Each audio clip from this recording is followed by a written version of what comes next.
And I want to say Colonel Norton, of course, was kind enough to invite me to come to Okinawa, or to go to Okinawa and to do this thing in person, but I'm not able to do that. My wife has some medical challenges still, and so I got to kind of stay close to the barn, and so we opted to do this interview process, and I hope it works out okay for them. But what I guess what I would say to all of you, regardless of rank or grade, your mission as part of the 4th Regiment, and your mission is always to do what has to be done, to be fully prepared to do whatever may come your way.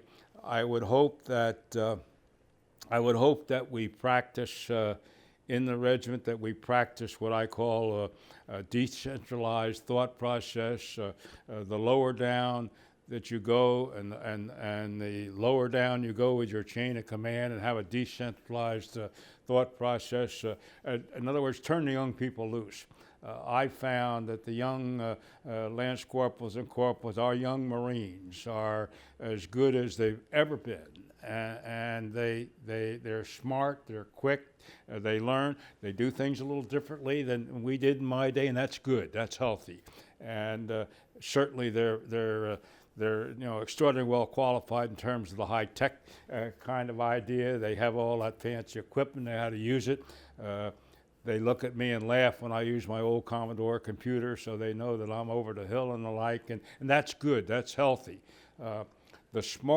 The best outfits in the Marine Corps today are the smartest outfits in the Marine Corps today, and the reason they're smart is because they encourage and let their people think. And that's the way they're going to learn. And when it's a lousy carpenter doesn't hit his thumb with a hammer once in a while. He didn't drive any nails. And so they're going to make mistakes, and that's how you learn.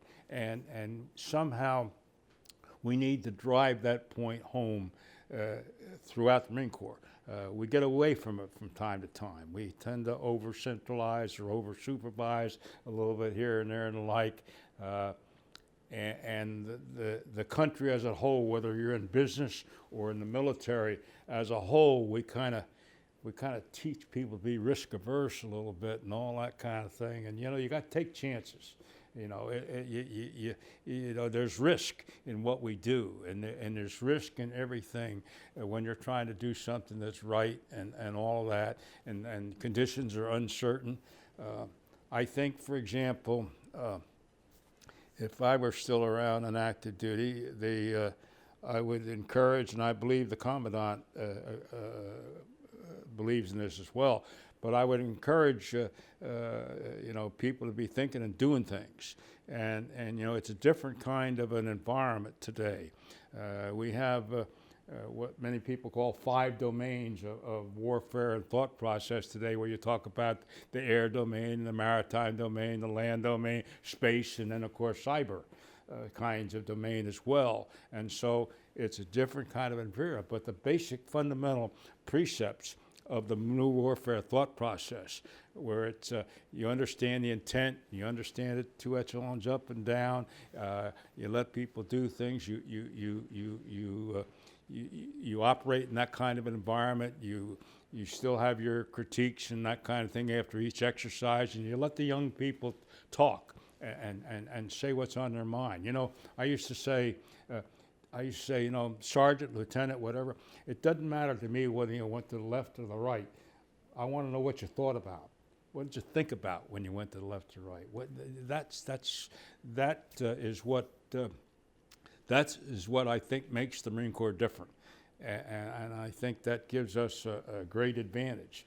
And so I would encourage that kind of thought process. There are no challenges out there that we can't meet. And again, when people talk about, there's not enough money, not enough budget and all that, and maybe that's going to change a little bit now, but it doesn't cost any money to think. Just again, it's been a great privilege and honor to have a chance to virtually talk to the 4th Regiment, and I thank Colonel Norton for that, and I thank all of you for being patient enough to listen to me, and I wish you all the very best. As always, take care of yourselves, take care of each other. God bless you, and Semper Fidelis.